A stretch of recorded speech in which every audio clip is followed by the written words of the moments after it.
नमस्कार दोस्तों, आप सभी लोगों का आपके अपने YouTube channel agriculture tricks by NK में हार्दिक स्वागत करते हैं। तो जैसा कि आप लोगों को पता है कि अपन ने प्लांट ब्रीडिंग जिसे कि अपन पादप प्रजनन कहते हैं उसकी एक सीरीज चला रखी थी, जिसके अंतर्गत अपन ने काफी कुछ देखा था और उससे काफी कुछ सीखने को भी मिला था। जिसकी अगर अपन बात करें कि अपन ने प्लांट इंट्रोडक्शन की बात की थी, या मैं बात करूँ कि जो प्लांट ब्रीडिंग है उसका इंट्रोडक्शन के साथ साथ ही अपन ने देखा था कि अपने को नई वैरायटी कैसे क्रिएट कर सकते हैं, या फिर अपन बात करें कि प्लांट ब्रीडिंग के ऑब्जेक्टिव्स क्या हैं। तो ऑब्जेक्टिव की बात की, फिर अपन ने ऑब्जेक्टिव के बाद में एक्टिविटीज देखी प्लांट ब्रीडिंग की, और एक्टिविटीज को ही अपन कंटिन्यू रख रहे थे, जिसके अंतर्गत अपन ने पढ़ा था कि अपने को कोई भी वेरिएशन क्रिएट करना है, फिर सिलेक्शन करना है, सिलेक्शन के बाद में इवैल्यूएशन या अपन मूल्यांकन कहते हैं वो करना है, फिर उसके बाद में मल्टीप्लीकेशन करके और अपन उसको क्या करते हैं, डिस्ट्रीब्यूट करते हैं। तो अपन क्या कर रहे थे, वेरिएशन क्रिएट कर रहे थे। तो वेरिएशन क्रिएट के अंतर्गत अपन ने एक टॉपिक पढ़ लिया था। अगर मैं बात करूं कि वो टॉपिक कौन सा था आपका, तो वो था आपका जर्म प्लाज्म। जर्म प्लाज्म मैंने अच्छे से समझा दिया, अपन प्रीवियस वीडियो भी आप जाके देख सकते हो। जर्म प्लाज्म के बारे में अच्छे से जानकारी दी है और अच्छे से समझाने की कोशिश की है। जर्म प्लाज्म के बारे में बात करें कि अपन ने और क्या देखा, जीन पूल वगैरह देखे जर्म प्लाज्म के अंतर्गत। तो यहाँ पे जर्म प्लाज्म अपना क्या होता है, कंप्लीट होता है। बाकी मैंने इंस्टीट्यूट्स वगैरह भी आप लोगों को प्रोवाइड करवाए थे कि कहाँ कहाँ जर्म प्लाज्म आपको मिल सकते हैं। और जैसे कि अपन बात करें क्रॉप हॉर्टिकल्चर क्रॉप्स वगैरह हो गई, या आपके एग्रोनॉमिकल क्रॉप्स वगैरह हो गए, उनके जर्म प्लाज्म कहाँ मिलेंगे। अगर आपके फॉरेस्ट ट्री वगैरह हैं उनके जर्म प्लाज्म कहाँ मिलेंगे, या एरोमेटिक प्लांट है या औषधीय पौधे हैं, सॉरी जो मेडिसिनल प्लांट है, जो आपके औषधीय पौधे हैं, उनके जो आपके जर्म प्लाज्म है वो कहाँ पे मिलने वाले हैं, इसकी अपन डीपली काफी अच्छे से बात कर चुके हैं। तो चलिए विदाउट किसी टाइम वेस्ट के आज का वीडियो स्टार्ट करते हैं।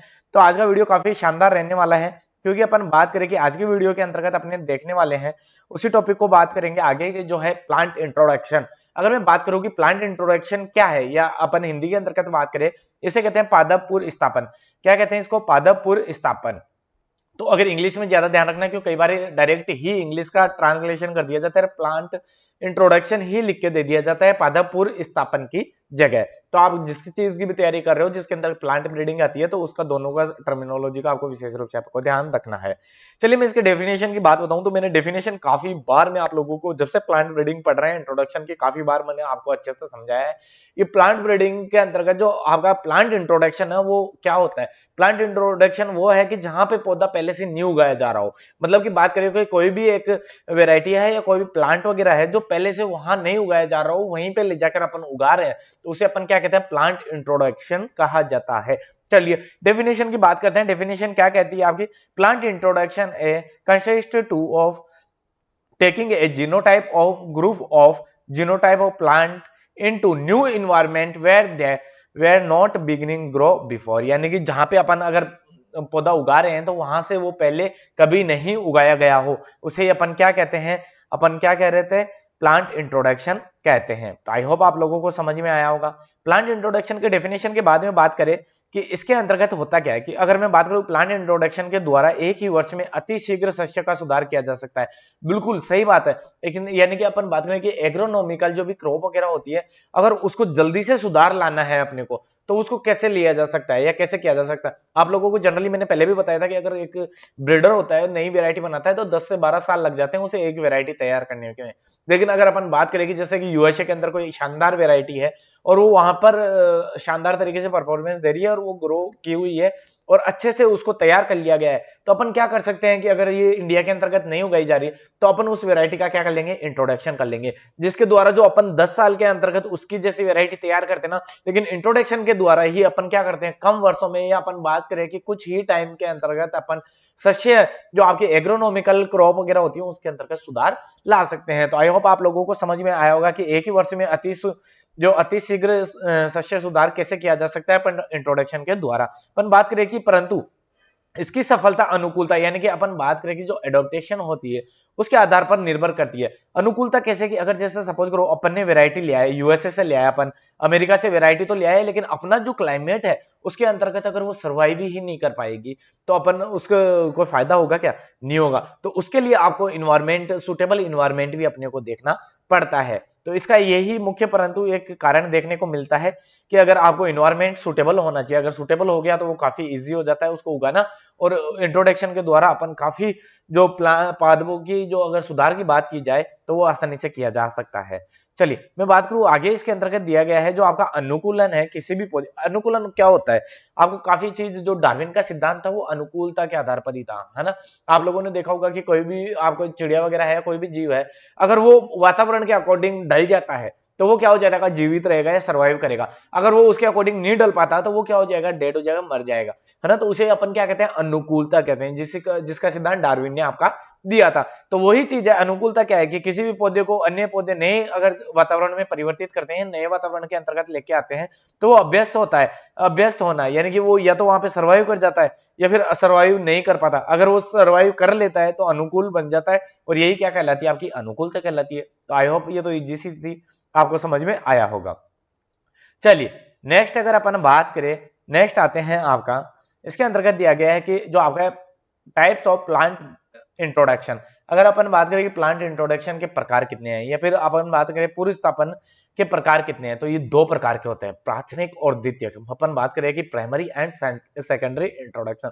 प्राइमरी इंट्रोडक्शन काफी इजी सा है। इसके अंतर्गत क्या करते हैं कि अपन कोई भी किस्म है ना, उसको चयनित कर और डायरेक्टली अपन लाते हैं, चयन करके और उसको रिलीज कर देते हैं, उसके अंतर्गत सुधार उधार करने की जरूरत नहीं पड़ती। लेकिन सेकेंडरी इंट्रोडक्शन के अंतर्गत अपन क्या करते हैं, उसके अंतर्गत सुधार भी करना पड़ता है ना। तो वो काफी टिपिकल काम होता है कंपेयर टू प्राइमरी इंट्रोडक्शन के। तो अब बात करें कि इसके डेफिनेशन के, इसके अंतर्गत दिया गया है प्राथमिक पूर्व स्थापन। अपन बात करें प्राथमिक इंट्रोडक्शन के अंतर्गत, जब इंट्रोडक्शन किस्म बिना किसी चयन के नई किस्म के रूप में विमोचित कर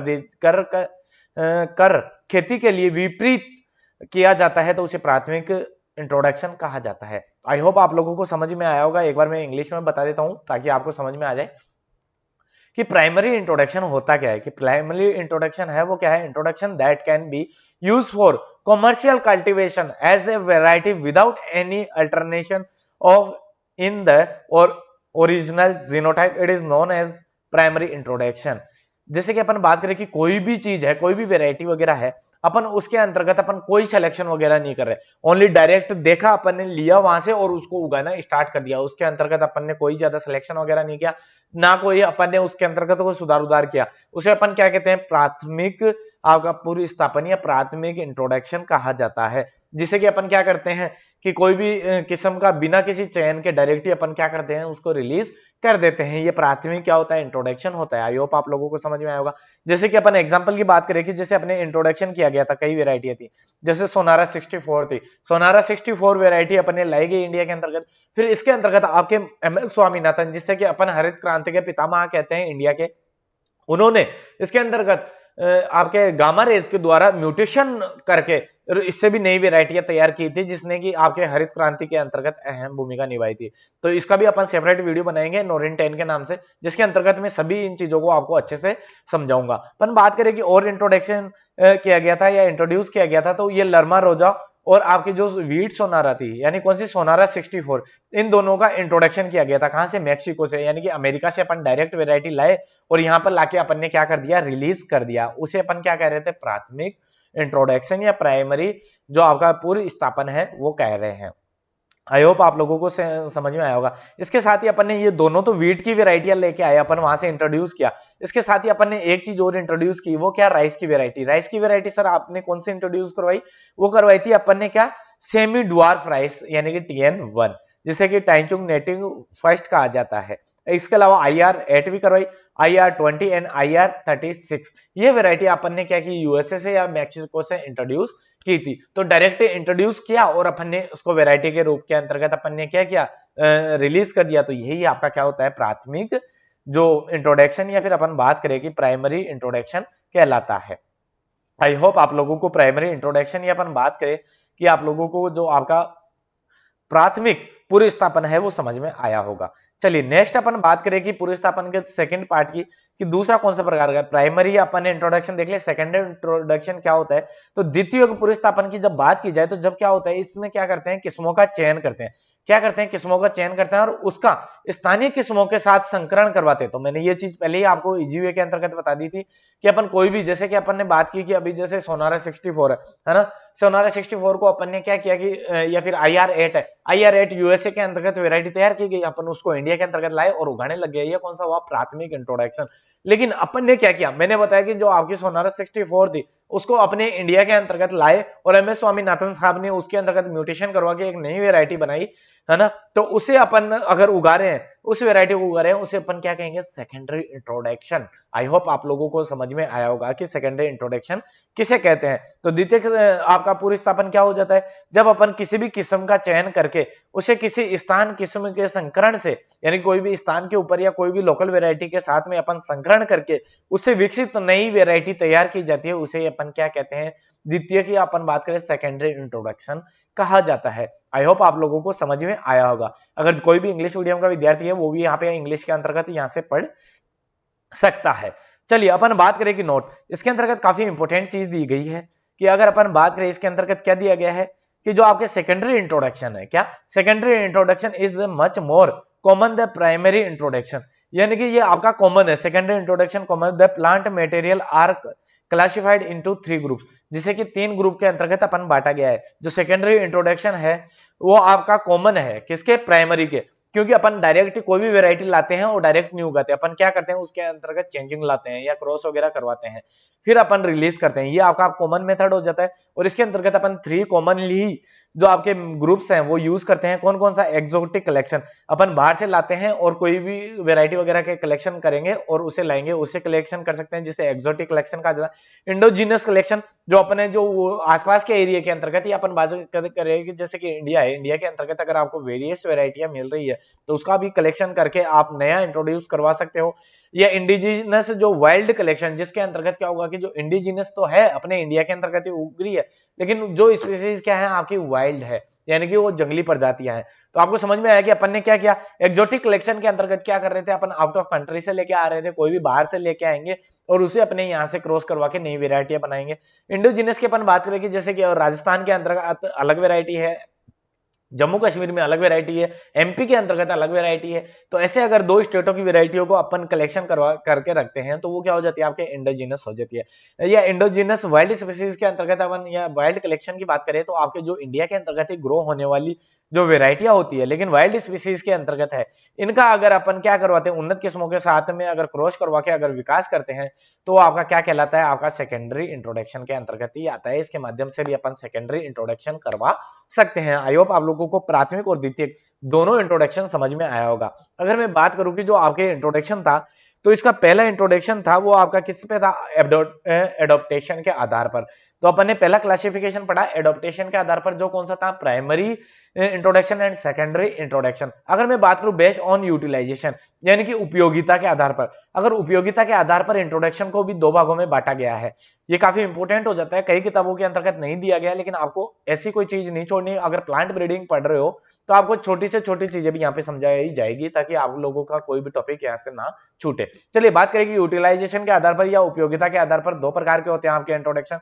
कौन कौन से? डायरेक्ट इंट्रोडक्शन, इसमें क्या करते हैं कि नई वेरायटी लाते हैं और उसे क्या करते हैं? एस्टेब्लिशमेंट कर देते हैं। लेकिन अगर इनडायरेक्टली की बात करें कि न्यू वेरायटी कोई भी लाते हैं, अब उसके अंतर्गत कुछ ना कुछ हेर फेर करके फिर अपन इसको क्या करते हैं? उगाते हैं। अब यूटिलाइजेशन की अपन बात करें, चलिए अपन बात करें कि आपके क्या दिया गया है इसके अंतर्गत? Direct introduction, new variety take number time for establishment, यानी कि ये क्या होगा कि नंबर्स के, यानी कि कोई भी टाइम के अंतर्गत उगाया जाएगा और अलग अलग वेरायटी लाके अपन कोई भी न्यू वेरायटी लाएंगे और नंबर्स में लाके उसे उगाई जाएगी। यानी कि अपन बात करें कि 2 वेरायटी, 3 वेरायटी, 4 वेरायटी, ऐसे नंबर्स के रूप में अपने यानी कि यूटिलाइजेशन उपयोगिता के आधार पर कि अपने ये वेरायटी काम की है तो अपन उसके उपयोगिता के आधार पर अपन लाके और डायरेक्ट ही इंट्रोड्यूस करवा देते हैं। उसे अपन क्या कहते हैं? प्राइमरी। या अपन बात करें कि डायरेक्ट आपका इंट्रोडक्शन कहलाता है। किसके आधार पर? आपका यूटिलाइजेशन के आधार पर।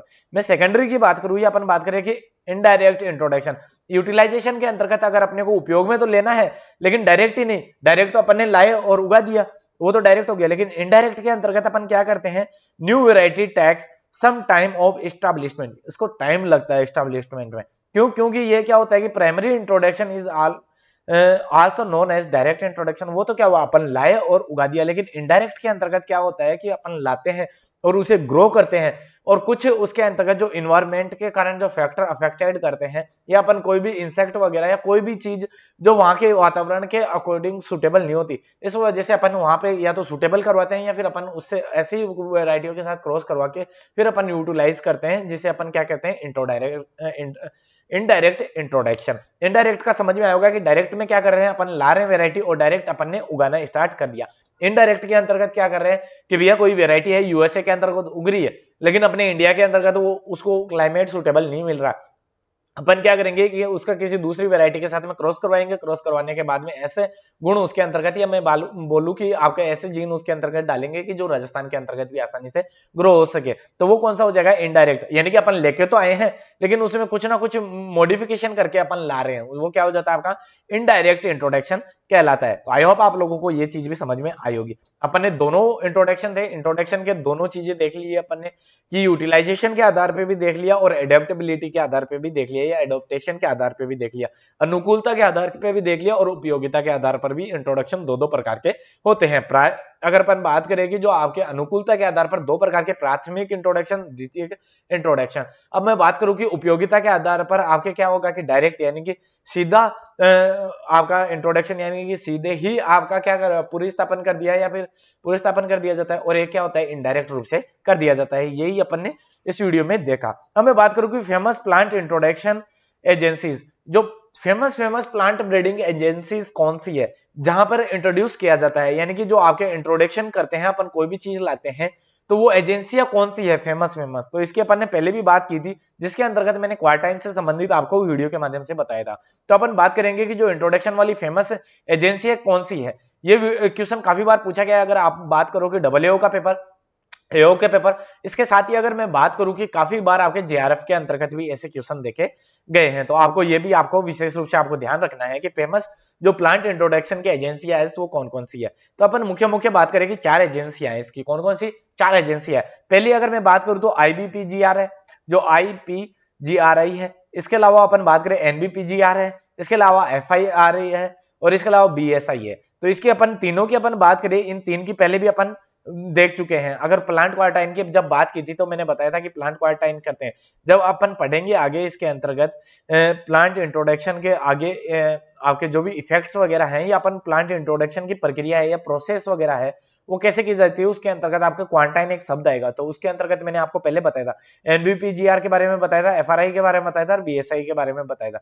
लेकिन ये चारों एजेंसियां अभी आपका क्या करती है, प्लांट इंट्रोडक्शन एजेंसियां हैं जो कि फेमस है। अगर मैं बात करूं पीजीआरआई कौन सी है, international plant genetic resources institute. तो ये कहाँ है, रोम इटली के अंतर्गत है। ये क्या करता है, कौन सी चीज से डील्स करता है, जो भी कोई इंट्रोडक्शन करवाया जाता है, जो प्लांट मटेरियल हो जाता है उसे ग्लोबल लेवल पे, यानी कि अपन बात करें कि विश्व लेवल के ऊपर का क्या करता है, ये आपके इंट्रोडक्शन का मटेरियल का ध्यान रखता है या उसे इंट्रोडक्शन करवाता है। तो ये आप लोगों को समझ में आया होगा। जो ये काफी बार पूछा जाता है, इसका विशेष ध्यान रखना। आईपीजीआरआई कहां पर है, international plant genetic resources institute कहां है, ये आपके रोम इटली के अंतर्गत स्थित है।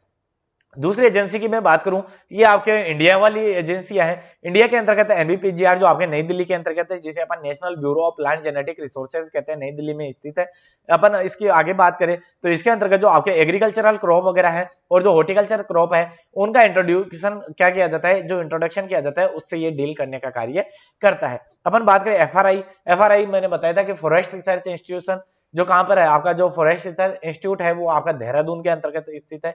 और ये आपके क्या करेंगे, जो भी आपके ट्री प्लांट वगैरह होंगे या फॉरेस्ट के ट्री प्लांट वगैरह हैं, उनसे आपके क्या करेंगे, डील्स करते हैं। इसके अलावा बीएसआई है, जो बॉटनिकल सर्वे ऑफ इंडिया, जो कोलकाता के अंतर्गत स्थित है। इसका क्वेश्चन आपको पूछा गया है बीएसआई का, तो आपको विशेष रूप से आपको ध्यान रखना है इसका। तो बीएसआई है वो कहां है, आपके कोलकाता के अंतर्गत है। और ये डील्स करता है वो आपके जो मेडिसिनल प्लांट होते हैं, औषधीय पौधे होते हैं, उनके इंट्रोड्यूस के संबंध के अंतर्गत ये क्या करता है, डील्स करता है। तो आई होप आप लोगों को समझ में आया होगा। चलिए नोट की अगर बात करें NBPGR accommodates the work of plant introduction in India. जो आपके एनपीपीजीआर है वो आपके क्या इंडिया के इंडिया के अंतर्गत प्लांट इंट्रोडक्शन का कार्य के अंतर्गत भागीदारी निभाता है। आई होप ये चारों एजेंसी आपको विशेष रूप से आपको ध्यान रखनी काफी इंपॉर्टेंट हो जाती है।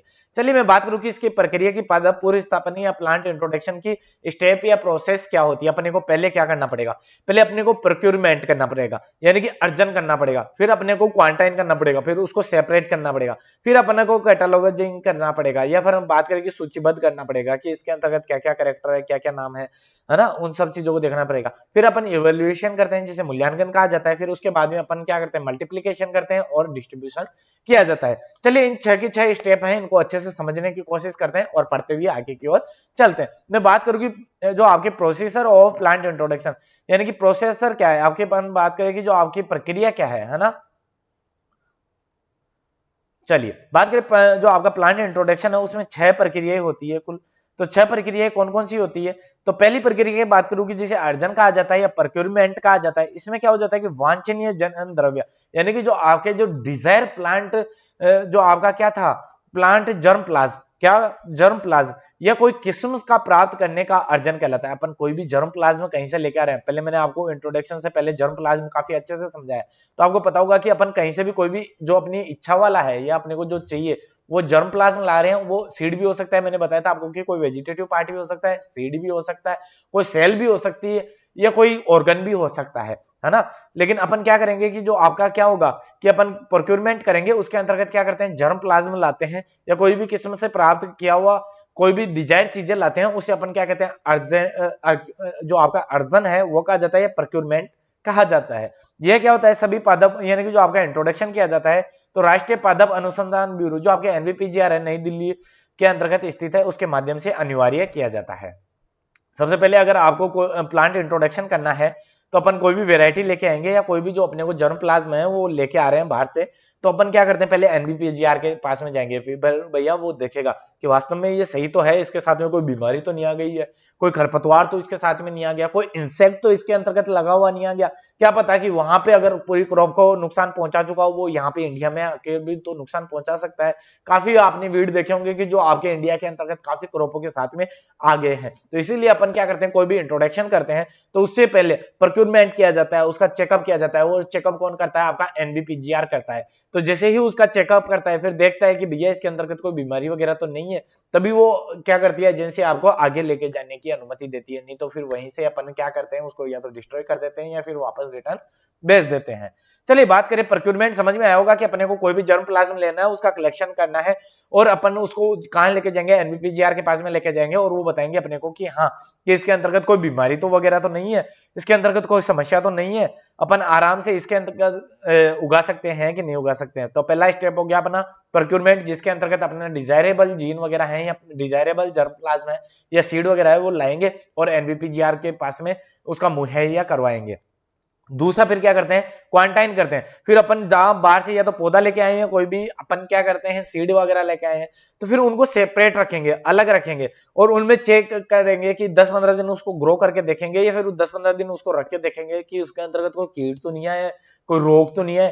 क्वारंटाइन हमने कोरोना के अंतर्गत काफी अच्छे से देखा होगा कि कोई भी बाहर से अगर आ रहा था, कोई भी व्यक्ति बाहर से आ रहा था, तो अपन क्या कर रहे थे, सरकारी स्कूलों के अंतर्गत या कोई भी जो अच्छी जगह थी, सरकारी संस्थाएं थी, वहां पे अपन क्या कर रहे थे, जो बाहर से आने वाले लोगों को क्वारंटाइन कर रहे थे, 10-15 दिन के लिए क्वारंटाइन कर रहे थे। फिर उनके सिम्टम्स देखे जाते थे कि यार कोरोना के कोई सिम्टम्स तो नहीं दिखाई दे रहे, अगर कोरोना के सिम्टम्स है तो फिर अपन वहां से डायरेक्ट अपन क्या कर रहे थे, हॉस्पिटल भेज रहे थे। तो ऐसे ही प्लांट के केस में किया जाता है। प्लांट के केस में क्या करेंगे, विदेश से अपन लेके तो आए, फिर अपन लाए एनबीपीजीआर के पास में, फिर वो क्वारंटाइन करेगा। वो क्या करेगा कि उसको देखेगा कि वास्तव में उगा के देखेगा कि हाँ इसके अंतर्गत कोई बीमारी तो नहीं लगी हुई, इसके साथ कोई खरपतवार तो नहीं आया, कोई इंसेक्ट तो नहीं आ गया, तो वही क्वारंटाइन है ये, जिसे कि अपन हिंदी के अंतर्गत क्या कहते हैं, संगरोध कहा जाता है। इसमें क्या किया जाता है, बाहर से आयातित बीजों या पादप उत्पादों का जो रोग कीट एवं खरपतवारों से मुक्त होना सुनिश्चित करने की प्रक्रिया ही क्या कहलाती है भैया, संगरोध या अपना आपका क्वारंटाइन कहलाता है।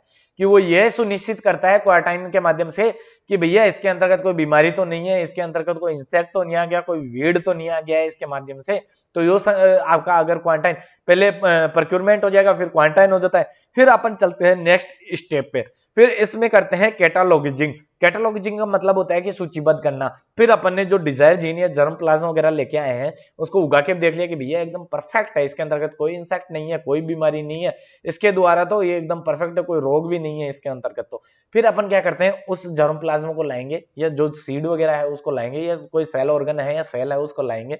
फिर उसके ऊपर अपन सूचीबद्ध लिखेंगे कि भैया इसका नाम ये है, ये यहां से लाई गई है, इसके डिजायर जीन ये है, इसके अंतर्गत ड्रॉट रेजिस्टेंट है। तो ऐसे ही अपन सूचीबद्ध सब, जैसे आप कोई भी चीज पढ़ोगे, जैसे नोरेंटेन की मैं बात करूं, नोरेंटेन पढ़ते हैं तो अपने को डायरेक्ट क्या आता है कि नोरेंटेन है वो जापानीज वेराइटी है। जापानीज वेराइटी इसको जो विकसित किया था वो किसने किया था, इनाजुका ने विकसित किया था।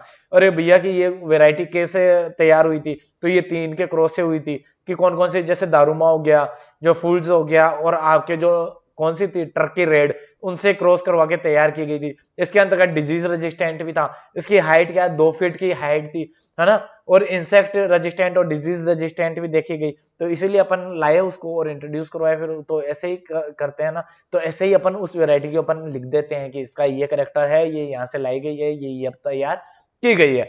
तो उसे ही अपन क्या कहते हैं, कैटालॉगिंग कहते हैं या फिर सूचीबद्ध करना कहते हैं। अपन बात करें कि ब्यूरो को प्राप्त होने वाली सभी विविधा, यानी कि जो अभी स्ट्रेन या जर्म प्लाज्म वगैरह अपन लेके आए हैं वो क्या करते हैं, एंटायर यानी कि प्रविष्टियों को क्रमबद्ध संख्या में, यानी कि सीरियल नंबर एकदम नंबर 1 लगा के उसको निर्दिष्ट किया जाता है कि नंबर 1 के साथ में कि हाँ भैया ये प्रजाति इसकी है, ये राइस की प्रजाति है, उसकी किस्म का नाम कि हाँ कि ये इस किस्म नर्मालो जो है नोरिंटेन है। फिर अपन ओरिजिन प्लेस देखते हैं, ओरिजिन देखते हैं कहाँ उत्पत्ति हुई है, जापान के अंतर्गत उत्पत्ति हुई है। फिर अनुकूलता या अडोप्टेशन देखा जाता है कि ये यहाँ पे ग्रो हो सकती है कि नहीं हो सकती है, तो अपन उसको फिर सूचीबद्ध लिख देंगे कि हाँ भैया एडोप्टेड है, ये अनुकूलता सहनशील है, यहाँ पे आसानी से ग्रो की जा सकती है। फिर अपन उसके करेक्टर लिखते हैं कि भैया उसकी हाइट इतनी थी, है ना। तो ये चीज मैंने जो पूरी कहानी समझाई वही चीज अपन ने इसके रिकॉर्ड के अंतर्गत लिखा जाता है। तो अपन ने क्या किया कि कोई भी वेराइटी अपन क्या कर रहे थे, अपन बाहर से वेराइटी लाने के बाद में अपन ने पहले सेलेक्ट किया कि जो अपने वांछनीय जो जर्म प्लाज्म था या जो सीड था उसको लाए। सीड को लाने के बाद में अपन एनबीपीजीआर को दिया, वहां पे फिर क्वांटाइन किया। क्वांटाइन के बाद में अपन ने 10-15 दिन रख के देखा कि भैया वो उसके अंतर्गत कोई बीमारी वगैरह तो नहीं है, फिर वो नहीं है तो अपन ने फिर कैटालॉगिंग की, यानी कि अपन बात की कि सूचीबद्ध किया अपन ने उसका जो कहां से उत्पत्ति हुई है, वेराइटी का नाम क्या है, किसने डेवलप किया है, किस किस रेजिस्टेंट स्ट्रेन है उसके अंतर्गत, और दूसरी बात करें कि उसके अंतर्गत जो अनुकूलता है कि नहीं है, इन सब चीजों की फिर अपन क्या करते हैं, अपन इसके अंतर्गत बात करते हैं। नेक्स्ट स्टेप की बात करें कि फिर करते हैं अपन इवोल्यूशन। फिर अपन जो लोकल वेराइटियां है ना, लोकल वेराइटी को चेक बोला जाता है, ये याद रखना विशेष रूप से, काफी बार मैंने यूज नहीं किया लेकिन अब बता रहा हूं कि जो लोकल वेराइटियों से अपन इवोल्यूशन करते हैं या अपन मूल्यांकन करते हैं ना, तो हमेशा चेक से किया जाता है, चेक से किया जाता है। तो चेक किससे कहते हैं, अपन जो लोकल वेराइटी है जो वहां पे पहले से ग्रो हो रही है ना, तो और जो नई वेराइटी ला रहे हैं तो उन दोनों को क्रॉस करवा के देखते हैं कि हाँ भैया की इल्डी इसकी ज्यादा है, जो नई वेराइटी लेके आए, तभी अपन उसको मार्केट में लॉन्च करते हैं। अगर पुरानी की वेराइटी अगर जो यील्ड है वो ज्यादा होगी तो किसान उस नई वैरायटी को क्यों लेगा, है ना। तो इसकी यील्ड ज्यादा होगी तभी लेते हैं। और इवैल्यूएशन का मतलब क्या होता है, कंपेयर करना, मूल्यांकन करना कि लोकल वैरायटी है उससे ज्यादा प्रोडक्शन है कि नहीं है। तो एज ए अपन पुरानी वैरायटी है वो चेक के माध्यम से यूज में लिया जाता है। तो ये टर्मिनोलॉजी चेक का विशेष रूप से आपको ध्यान रखना है। चलिए मैं बात करूं मूल्यांकन, तो अपन ने क्या किया, बाहर से लेके आए, फिर यहाँ लोकल वैरायटी हो गई और देखा कि हाँ वास्तव में इसका परफॉर्मेंस इससे ज्यादा है, तो अपन उसको क्या करते हैं, आगे कंटिन्यू रखते हैं और आपके बीज वगैरह है उसको और ज्यादा बढ़ाते हैं। ये मैंने आपको पहले ही काफी स्टार्ट के अंतर्गत जो आपकी प्लांट ब्रीडिंग की एक्टिविटीज थी उसके अंतर्गत मैंने काफी अच्छे से आपको समझा रखा है। तो मल्टीप्लिकेशन करेंगे, बीजों का काफी गुणन करेंगे और हर किसानों तक बांटेंगे ताकि उसका बीजों का सभी के सभी क्या हो, उपयोग में ले सके या फिर उसका फायदा उठा सके। चलिए मैं बात करूं कि आपके इवैल्यूएशन की या मूल्यांकन की, ब्यूरो के द्वारा सभी प्राप्त प्रविष्टियों को ब्यूरो ईसापुर यानी कि क्षेत्र या कोई भी क्षेत्र है जो 4-5 केंद्रों पे उगाएंगे और उगाने के बाद में अपन ये तय करते हैं कि उसके लक्षण है और जो उसके उपज है वो काफी अच्छी है। तो अगर वो आ रही है, वो आपके मूल्यांकन में खरी उतर रहा है, तो अपन नेक्स्ट स्टेप में भेजते हैं। फिर अपन क्या करते हैं कि बीजों का अपन मल्टीप्लीकेशन करवाया जाता है। जब परीक्षण में किसी भी प्रविष्टि उपज या अभिलक्षण प्रचलित उन्नत किस्मों की तुलना में अधिक उत्कृष्ट होते हैं तो ऐसी प्रविष्टियों की नई किस्मों के रूप में विमोचित किया जाता है। ऐसी किस्मों के बीज उत्पादन की वितरण की जो बीज निगम होती है या जो आपके एजेंसियाज वगैरह होती है वहां के द्वारा इन बीजों को क्या किया जाता है, डिस्ट्रीब्यूट किया जाता है और किसानों को दिया जाता है, ताकि आपके किसानों को क्या होगा, किसानों को देंगे तो उससे क्या होगा कि आपके किसान उन वेराइटियों को उगा पाएंगे और अपने को हायर जो आपका क्या होगा हायर यील्ड वगैरह भी क्या होगी मिल पाएगी। तो ये आप लोगों को आई होप आप लोगों को समझ में आया होगा कि अब प्लांट इंट्रोडक्शन की अपन ने काफी शानदार बात की और काफी इजी वे में समझा कि प्लांट इंट्रोडक्शन किसे कहते हैं। अगर कोई भी स्पीशीज है जो जहां पे नहीं उगाई जा रही यानी कि कोई भी वेराइटी है या कोई भी पौधा है जो पहले से नहीं उगाया जा रहा है, अगर वहां से बाहर से लेके आके उगा रहे हैं तो उसे अपन इंट्रोडक्शन कहते हैं। इंट्रोडक्शन के अंतर्गत मुख्य चीज ध्यान रखने वाली चीज होती है वो अनुकूलता होती है कि भैया जहां पहले उग रहा था तो वहां तो आसानी से उग रहा होगा, लेकिन नए वातावरण में भी वो एडोप्टेशन हो पाता है या नहीं हो पाता। इसके अलावा अपन में बात की कि इसके दो ही प्रकार के से क्या अपन ने इंट्रोडक्शन कैसे अपने एडोप्टेशन यानी कि अनुकूलता के आधार पर और एक उपयोगिता के यानी कि यूटिलाइजेशन के आधार पर। अनुकूलता की मैंने बात की तो प्राइमरी और सेकेंडरी इंट्रोडक्शन था। अगर मैं उपयोगिता की बात करूं तो डायरेक्ट और इनडायरेक्ट आपके कौन से थे इंट्रोडक्शन थे। फिर इसके बाद में कुछ संस्थाओं की बात की जैसे कि एनबीपी जीआरओ एफआरआईओ बीएसआई वगैरह हो गया या आईबीजीआरआई जो आपका इटली के अंतर्गत है उसकी अपन ने बात की। इसके साथ ही अपन ने बात किया कि उसकी प्रोसेस क्या होती है जिसके अंतर्गत अपन ने पहले अर्जन किया या अपन बात करें इंक्रीमेंट किया, फिर उसके बाद में अपन ने उनको कैटेगरी वाइज किया फिर क्वांटाइन किया है ना। तो वो सब चीजें स्टेप बाय स्टेप भी अपन ने देखा। तो आई होप आप लोगों को अगर वीडियो पसंद आए तो ज्यादा से ज्यादा लाइक करना है शेयर करें। थैंक यू फ्रेंड्स, मिलते हैं नेक्स्ट वीडियो में नेक्स्ट अपडेट के साथ।